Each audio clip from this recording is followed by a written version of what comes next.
Apartment बड़ा engagement सा होता है, लेकिन मैं ये देखता था कि जब मैं 9 बजे बैंक पहुंचता था और 5 बजे उसका एंडिंग टाइम होता था, तो मैं 9 बजे से लेके 5 बजे तक ना बड़ा डिस्टर्ब रहता था, क्योंकि वो मुझे ऐसा लगता था मेरी नेचर ऑफ जॉब नहीं है। टीचिंग के जरासीम मौजूद थे, बिल्कुल ऐसी था। उभर के सामने आ रहे थे। जगह का अल्लाह ताला कोई रास्ता बना देता है। मैंने बैंकिंग को छोड़ा, ओके। स्किप किया, जबकि बैंक की जॉब भी आपको पता है एक बड़ी व्हाइट कॉलर जॉब होती है और वहां पर भी ग्रोथ और आगे अच्छी खासी प्रोग्रेशन। बिल्कुल ऐसे। तो उनको बड़ा शौक है, सर बस एंटरप्रेन्योर बनना है, सर बस रात दिन लगा देंगे और सर अपना बिजनेस होगा। अली आप वो कर रहे हैं, तो आपने कितने पापड़ वेले जरा बताएं हमारे लोगों को, क्या चैलेंजेस आए? पहली चीज तो ये कि मेरा कोई फैमिली बैकग्राउंड बिजनेस का नहीं। हजरात ये नोट करेंगे हाँ। जी, अक्सर लोगों के दिमाग में है जी फैमिली बिजनेस होगा तो हम आगे कंटिन्यू करेंगे, वो तो बड़ा खुश नसीब है, उसके तो फादर का बिजनेस है या कोई सेटअप है। मेरे साथ भी ऐसा नहीं था Ali, when we started KNS back in 2007, और आपके साथ भी ऐसा नहीं था, आपने जीरो से स्टार्ट किया। जी दोस्तों अस्सलाम वालेकुम, वेलकम टू गपशप with Sajid Kapadia season 1 episode 2। आज के जो मेरे मेहमान हैं वो बड़े स्पेशल हैं, मेरे बड़े फेवरेट हैं। जी हाँ, he is an accountant by profession but a teacher at heart and a very dynamic and amazing entrepreneur. City School, Foundation Public School, beacon house से वाबस्ता रहे हैं। 2022 में ही started as a director at an emerging A Levels college in Karachi, उसका भी जिक्र करेंगे। और साथ साथ वो अपना एक ए लेवल्स का कोचिंग सेंटर भी रन करते हैं bye the name of gravity institute. मेरे साथ मौजूद हैं अली रजा। अली कैसे हैं? खैरियत अल्लाह से का हैं? शुक्र सर, आप बताएं ठीक ठाक है। अली मास्टर्स करने के बाद हमारे पास दो रास्ते होते हैं। नॉर्मली लोग कॉर्पोरेट सेक्टर की तरफ जाते हैं, या हमारे पास डिफरेंट ऑप्शंस होते हैं। फाइनेंस डिपार्टमेंट खुद एक पूरी दुनिया है जिसमें ट्रेजरी है, फाइनेंशियल रिपोर्टिंग है, कॉस्टिंग बजटिंग है, ऑडिट है, but you opted for teaching, why? हाँ सर, मैं आपको थोड़ा सा इसका जरा बैकग्राउंड बताऊंगा। Basically I started as a training officer in one of the leading bank. तो जब मैंने बैंकिंग का प्रोफेशन स्टार्ट किया और वहाँ पे आपको पता है कि 6 मंथ्स की ट्रेनिंग होती है, उसके बाद वो आपको डिफरेंट डिपार्टमेंट्स में डिप्यूट करते हैं। तो मुझे उन्होंने ट्रेड के डिपार्टमेंट में एक तरीके से ट्रांसफर किया, ये मुझे अलॉट किया वो डिपार्टमेंट। तो फॉरेन ट्रेड में जैसे एलसी ओपन करना जी, जी। डिपार्टमेंट बड़ा एंगेजमेंट सा होता है, लेकिन मैं ये देखता था कि जब मैं 9 बजे बैंक पहुंचता था और 5 बजे उसका एंडिंग टाइम होता था, तो मैं 9 बजे से लेके 5 बजे तक ना बड़ा डिस्टर्ब रहता था, क्योंकि वो मुझे ऐसा लगता था मेरी नेचर ऑफ जॉब नहीं है।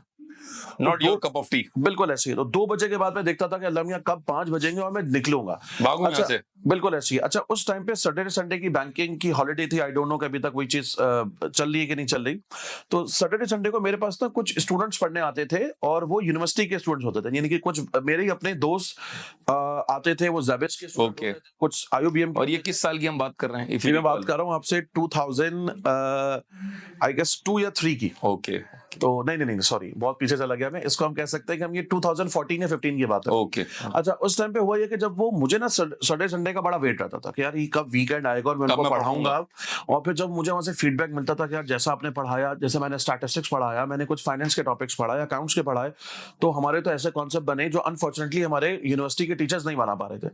तो मेरे लिए एक बड़ी मोटिवेशन आती थी। मैं देखता था यार ये 5 डेज तो मैं बड़े अजीब गुजारता हूँ, टेंशन में। लेकिन ये 2 दिन जो है ना वो मुझे बड़ा आप मजा आता एंजॉय है। करते थे उसको। बिल्कुल मजा आता है। ओके। और इवन संडे के दिन भी सुबह 9 बजे पढ़ाना शुरू कर दिया, यानी कि संडे का दिन मुझे कोई टेंशन नहीं थी मतलब कि मेरा। टीचिंग के जरासीम मौजूद थे, बिल्कुल ऐसी था। उभर के सामने आ रहे थे वो। बिल्कुल ऐसी था। तो उसके बाद बस फिर आपको पता है कि हर जगह का अल्लाह ताला कोई रास्ता बना देता है। मैंने बैंकिंग को छोड़ा, ओके। स्किप किया, जबकि बैंक की जॉब भी आपको पता है एक बड़ी व्हाइट कॉलर जॉब होती है और वहां पर भी और ग्रोथ आगे अच्छी खासी प्रोग्रेशन। बिल्कुल ऐसी। और डिपार्टमेंट भी मेरा काफी बेहतर था फॉरेन ट्रेड का, जिसमें काफी ग्रोथ के चांसेस थे।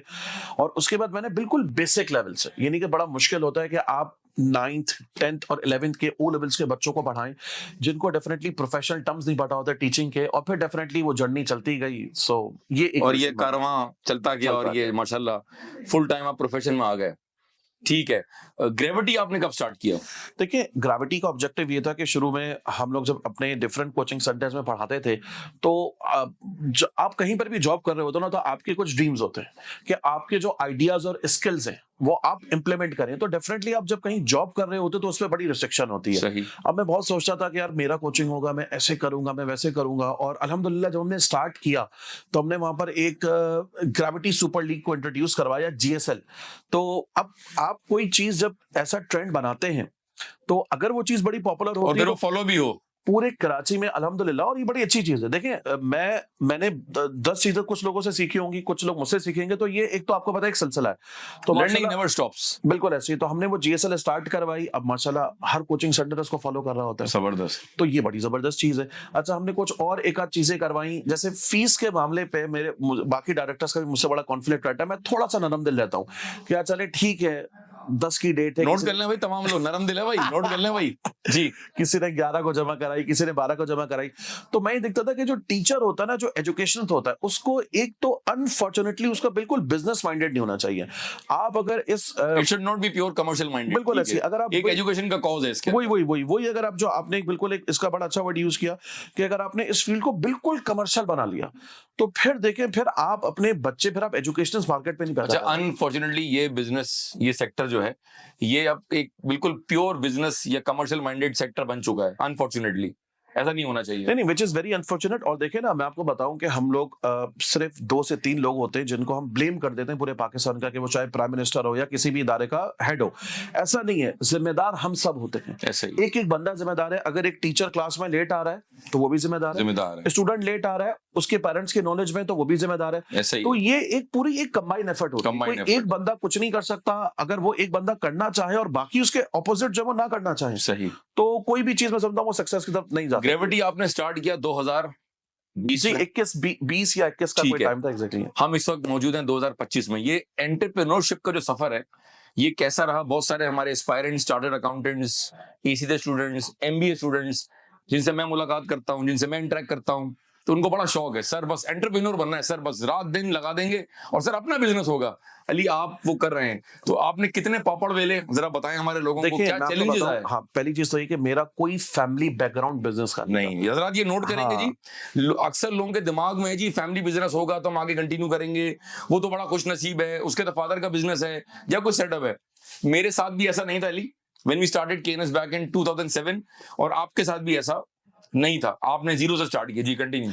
तो देखिए, सबसे पहली चीज तो ये थी कि आपको अपने ऊपर ना बहुत ज्यादा कॉन्फिडेंस होना चाहिए। मैं ये देखता हूँ कितने बिजनेसमैन के साथ, क्योंकि देखें मैं कोई कितने बच्चे पढ़ा चुका हूं, मुझे तो अभी याद भी नहीं है, ठीक है, कितने लोगों से डेली बेसिस पर डीलिंग होती है, बहुत ज्यादा। तो सबसे पहले तो उनके अंदर एक फियर होता है कि यार ये चलेगा ही नहीं, ये होगा ही नहीं। अरे भाई, अगर आपको अपने ऊपर अपनी स्किल्स पे कॉन्फिडेंस ही नहीं है, तो सामने वाला कैसे उसको एक्सेप्ट करेगा? तो दोस्तों ये बात नोट कर रहे हैं आप कि आपको सबसे पहले अपने आप पर, अपनी जात के ऊपर कॉन्फिडेंस होना चाहिए। अच्छा, उसके बाद डेफिनेटली रिस्क टेकिंग एबिलिटी। अगर आपके अंदर एक रिस्क टेकिंग एबिलिटी है तो आप कोई स्टेप ले सकते हैं, ठीक है। तीसरी सबसे इंपॉर्टेंट चीज इज दी ऑनेस्टी। देखिए, ऑनेस्टी से बड़ी दुनिया में कोई चीज नहीं है। आप अगर अपने बिजनेस में चीजों को मैनिपुलेट कर रहे हैं, झूठ बोल रहे हैं, देखिए बहुत दफा ऐसा होता है कि मेरे कस्टमर को, मेरे स्टूडेंट को नहीं पता चलता होगा कि मैं कोई चीज बुरी कर रहा हूं, लेकिन वो मुझे पता होता है। तो देखिए, ये सेल्फ सेटिस्फैक्शन बिल्कुल ऐसी। तो ऑनेस्टी सबसे बड़ी चीज होती है। मैं समझता हूँ अगर आपके अंदर एक कॉन्फिडेंस स्किल्स है, देखिए फाइनेंस में आपको बताऊं, आप कोई छोटी सी चीज से भी स्टार्ट कर सकते हैं। Finance is not a big deal. 50,000, 1 lakh रुपए, 2 लाख रुपए, आप कोई भी बिजनेस शुरू कर सकते हैं। आप उसको ऑनेस्टी के साथ करें, फिर डेफिनेटली, और हार्डवर्क और डेडिकेशन। हाँ, अच्छा, हार्डवर्क एक बहुत इंपॉर्टेंट चीज होती है। आप जब किसी भी चीज में आप उसको एक पैशन बना लेते हैं, तो फिर आप ये नहीं देखते कि सुबह के 9 बज रहे हैं, संडे का दिन कोई दिन ही नहीं है, फिर तो फिर संडे का दिन नहीं देखता, फिर इंसान बिल्कुल ऐसे ही होता है। तो ये कुछ की टर्म्स हैं। डेफिनेटली बाकी हर बंदे का अपना अपना एक्सपीरियंस होगा, लेकिन मैं समझता हूँ कि कॉन्फिडेंस होना चाहिए, फिर डेडिकेशन है, ऑनेस्टी है, और फिर आपको देखेंगे अल्लाह ताला उसमें कैसी बरकत देता है। सही। अली, अकाउंटिंग के आप माशाल्लाह रॉक स्टार हैं। City School, beacon House, FPS, Foundation Public School, माशाल्लाह, और अब आप as director and teacher as well. जी, teacher and director at an emerging A-levels college by the name of Trident College, माशाल्लाह। Why accounting paper?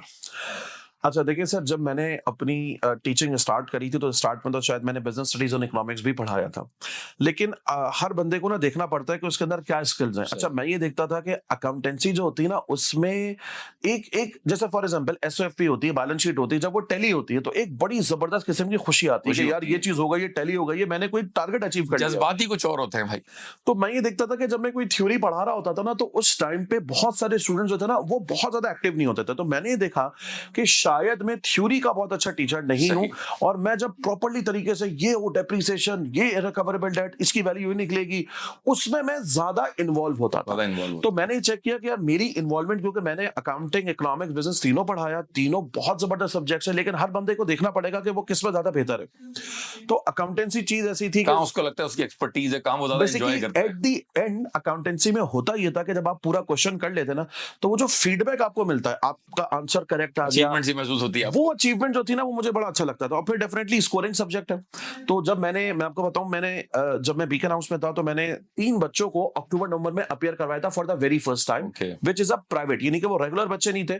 और अल्हम्दुलिल्लाह उन 3 में से 2 के ए स्टार आए थे और 1 का ए आया था। जबरदस्त। तो मेरे लिए वो जो 3 रिजल्ट्स की मोटिवेशन थी, और वो नेक्स्ट लेवल थी, वो नेक्स्ट लेवल थी। सब भूल गए कौन सी जॉब, कौन सा बैंक, कौन सा कैरियर, आपने कहा बस ऐसी के तैसी। और उनको मैं पढ़ाता था संडे वाले दिन, 10 बजे उनकी सुबह क्लास होती थी, मैं घर से निकल के जाता था। तो वो मुझे जो लगा, दिस इज दी मेन। यहाँ पर हजरात मैं एक बात बताना चाहूंगा, जो लोग मेहनत करते हैं, जिनमें पैशन होता है ना, फिर वो वीकेंड्स नहीं देखते हैं, फिर इतवार नहीं देखते, फिर वो सुबह शाम नहीं देखते, फिर वो अपनी पूरी एफर्ट लगाते हैं, पूरी जान मारते हैं, फिर अल्लाह डेफिनेटली आपको ब्लेस करते हैं। तो ये अकाउंटिंग का सीधा फिर वहां से शुरू हुआ, और अब तक माशाल्लाह जो है वो अभी भी हम कोशिश कर रहे हैं, सीख रहे हैं, क्योंकि अकाउंटेंसी के बहुत सारे टीचर्स हैं जिनको हम सब फॉलो करते हैं। इवन ये बात मैं अब बता दूं कि आप भी मेरे टीचर हैं, और बहुत सारी आपकी सिखाई हुई चीजें। अली, कैन यू रिकॉल आप मेरे स्टूडेंट कब थे? मैं सर आई गेस 2008 या 9 में था एग्जैक्टली, तो मुझे याद नहीं। वो ऑडिट की क्लास थी, माशाल्लाह 150-200 बच्चे बैठे हुए होते थे, और मैं पीछे छुपा हुआ बैठा हुआ था। कभी सोचा भी नहीं था कि आप इंटरव्यू ले रहे होंगे, तो ये तो बहुत बड़ी प्रिविलेज है, अल्लाह ताला की तरफ से इज्जत ही है।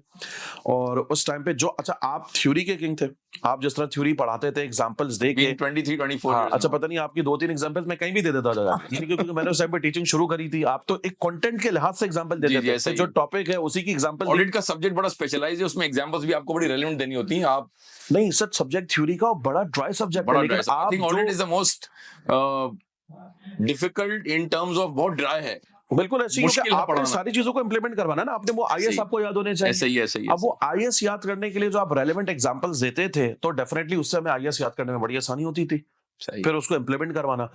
तो बहुत सारे टीचर्स जिसमें डेफिनेटली आपका एक बड़ा रोल है, जिनको हमने फॉलो किया, आपके डिसिप्लिन को फॉलो किया, क्लास में आने का टाइम, जाने का टाइम, सबसे कोशिश करते हैं कि उसको फॉलो करें। दोस्तों, मैं अपने इस वक्त जज्बात जो है ना वो बयान नहीं कर सकता।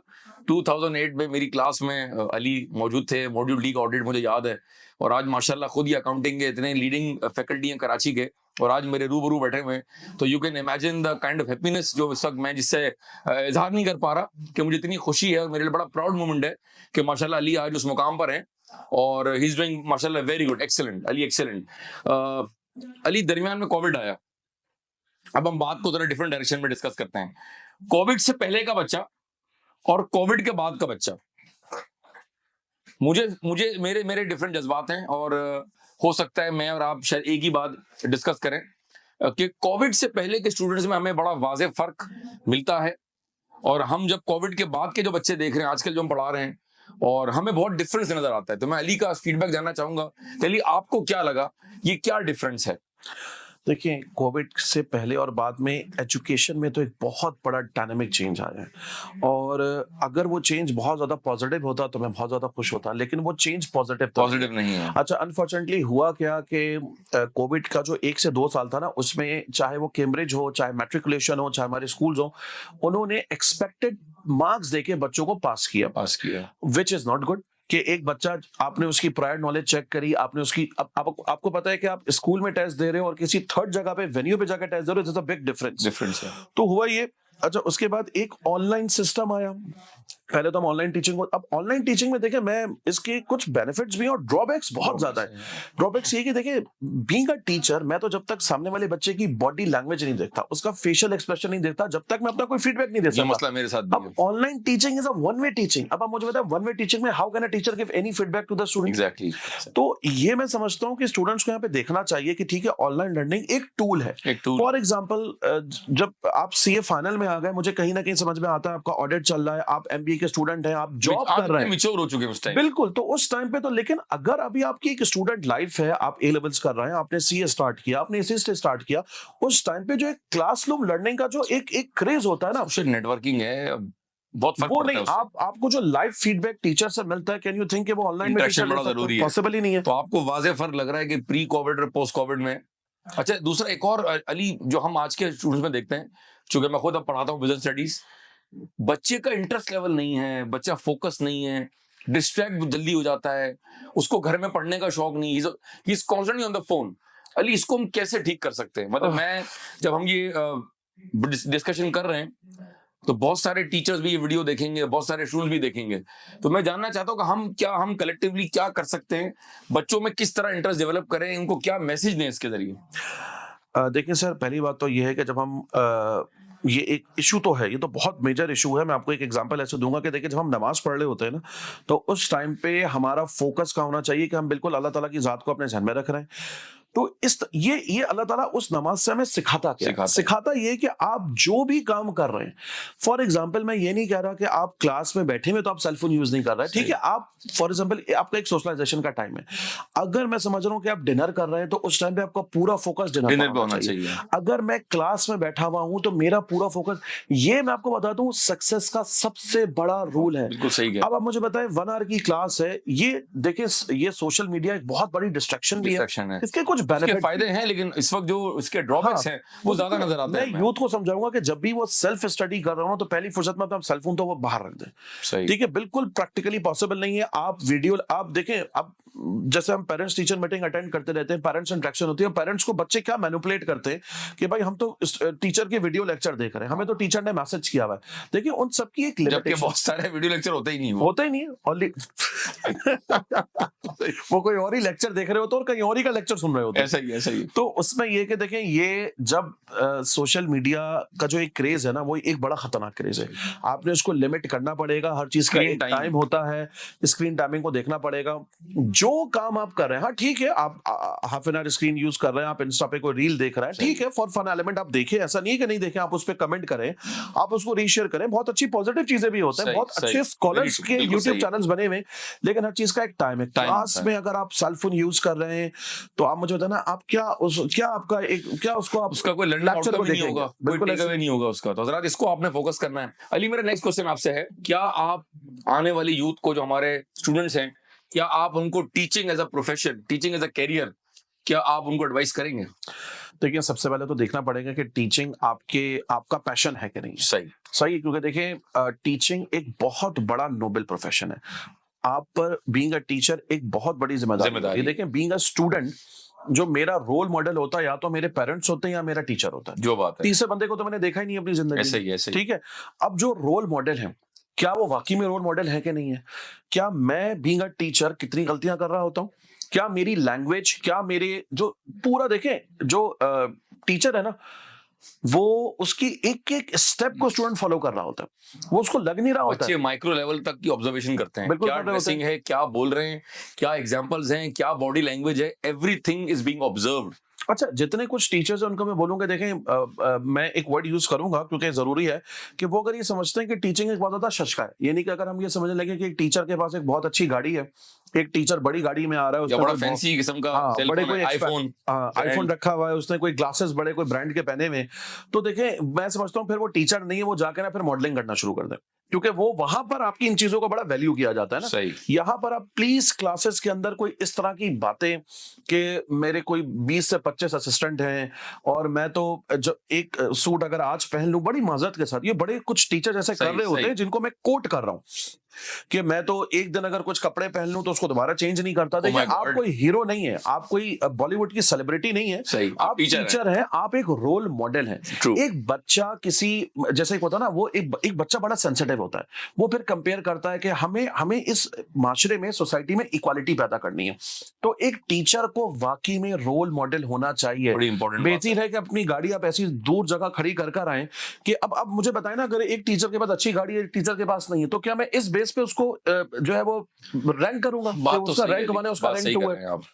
तो क्लासेस में एथिक्स बच्चों को सिखाएं, बच्चों को नमाज पढ़ने की तरकीब दें, एक अच्छा इंसान, एक अच्छा मुसलमान कैसे बना, वैल्यू सिस्टम इसी तरह आएगा, बड़ा इंपॉर्टेंट रोल है। ठीक है जी अली, ये वीडियो बहुत सारे टीचर्स भी देखेंगे, ठीक है, क्या मैसेज देना चाहेंगे आप टीचर्स को इस वीडियो के तवज्जुह से? देखिए, मैसेज मेरा तकरीबन चला ही गया, लेकिन मैं फिर ये कहूँगा कि बहुत ज़्यादा नोबल प्रोफ़ेशन है, आपको लोग फ़ॉलो कर रहे होते हैं और टीचर अगर कोई जैसे देखिए, बाहर जाते हुए हम भी इंसान हैं, टीचर से भी गलतियाँ हो सकती हैं, बिल्कुल हो सकती लेकिन टीचर की गलती को ना बहुत ज़्यादा एक्ज़ैजरेट किया जाता है। ओके। तो हमने उसको बहुत ज़्यादा देखना है कि हमने देखना पड़ेगा कि हम देखिए, एक टीचर भी एक नॉर्मल इंसान ही है, वो भी शॉपिंग करने जाता है, वो भी मूवी देखने जाता है, वो भी क्रिकेट खेलता है। तो हमने हर चीज़ में उसका भी दिल है गेम्स खेलने का। बिल्कुल ऐसी है, उसको बहुत ज्यादा वैल्यूज को फॉलो करना पड़ेगा, ठीक है, बिकॉज वो जो इज अ रोल मॉडल। हाँ, वो जो एक्ट कर रहा है ना, वो आगे जाके जनरेशंस में ट्रांसफर होने वाला है। जैसे मैं अपने बहुत सारे टीचर्स को फॉलो करता हूँ, तो अब मुझे पता है मुझे देख के कितने बच्चे फॉलो करेंगे, तो ये तो ट्रेंड सेट हो जाएगा ना। तो आप जनरेशंस बना रहे हैं, आप नस्लें बना रहे हैं, आपने हर वक्त जहन में ये रखना है। अच्छा, और एक सबसे इंपॉर्टेंट चीज देखिए, मैं बहुत सारे टीचर्स को बोलूंगा कि देखें, सुबह 9 बजे से लेके अगर मैं रात में 9 बजे तक टीचिंग कर रहा हूं, तो जो मेरा अपना जो वो बच्चा जो मेरा वाकई में बच्चा है, जिससे मेरा ब्लड रिलेशन है, उसके साथ तो मैं 2 से 3 घंटे का टाइम गुजार रहा हूं। हमारा पूरा टाइम उन बच्चों पे लग रहा है जो बच्चे डेफिनेटली दूसरे पेरेंट्स के बच्चे। सही। तो देखिए, आप अगर चाहते हैं कि आपके अपने बच्चे को एक अच्छी तालीम मिले, तो इसके लिए सबसे पहले आपने दूसरे बच्चों को अच्छी तालीम देनी पड़ेगी। बहुत जबरदस्त ये बात अपने की आप। माइंडसेट में बना लें कि आप जो दूसरे बच्चे हैं ना, ये भी आपके उतने ही बच्चे हैं जितना आपका अपना बच्चा है। Exactly. आप और फिर मैं उन पेरेंट्स और बच्चों को ही बोलूंगा कि देखें, आप हम कभी बार बीइंग अ टीचर बड़े स्ट्रिक्ट भी हो जाते हैं, लेकिन उस स्ट्रिक्टनेस में भी वही मोहब्बत, वही प्यार होता है जो एक बाप का अपने बेटे से होता है।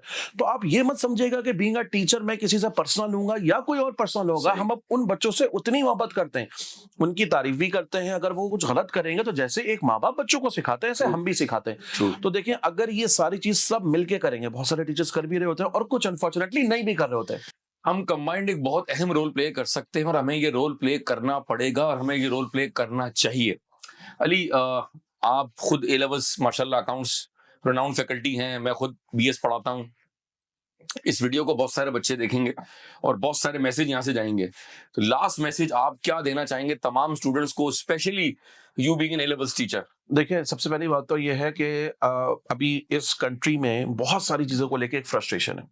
वो फ्रस्ट्रेशन किसी एक पॉइंट पे नहीं है। अगर हम उसको डिस्कस करना बैठेंगे तो मेरे ख्याल से हमें 6 पॉडकास्ट करने पड़ेंगे कि पाकिस्तान में इश्यूज क्या क्या है। चले कर लेंगे फ्यूचर में। हाँ, लेकिन देखें, आप अपने रोल की बात करें। पाकिस्तान में कितने लोग ऐसे हैं, अब्दुल सत्तार ईदी साहब हैं, अभी जो अरशद नदीम साहब है, इस तरह के कितने लोग हैं जिन्होंने अपने रोल से, अपने एक्ट से अपने कंट्री का नाम रोशन किया। ऐसे ही। तो आप ये मत देखें कि आपका कंट्री आपको क्या दे रहा है। सही। आप अपने कंट्री को क्या पे बैक कर रहे हैं। तो हमने क्या करना है, हमने अपने इंडिविजुअल एक्ट से, अगर फॉर एग्जांपल जो मेरा टास्क है, मैं चार्टर्ड अकाउंटेंट हूं, मैं बैंकर हूं, मैं अगर टाइम पे जा रहा हूं, मैं ऑनेस्ट हूं, तो मैं समझता हूं ये आप अपने कंट्री को और आगे की तरफ लेके जा रहे हैं। You have to be honest with yourself and honest to your profession.